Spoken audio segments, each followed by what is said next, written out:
Hey guys, I'm Anna, and today I'm going to show you how to fix Birmingham Live mobile app not working. So first of all, you need to make sure you're running the latest version of the app.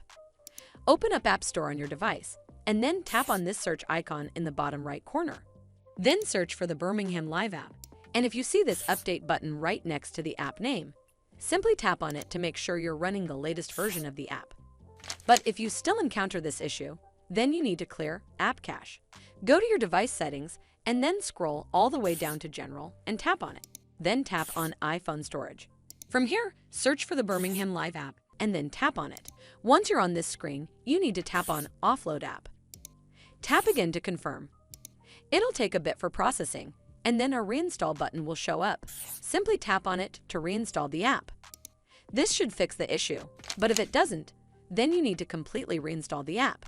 Follow the on-screen instructions to navigate all the way to the app page.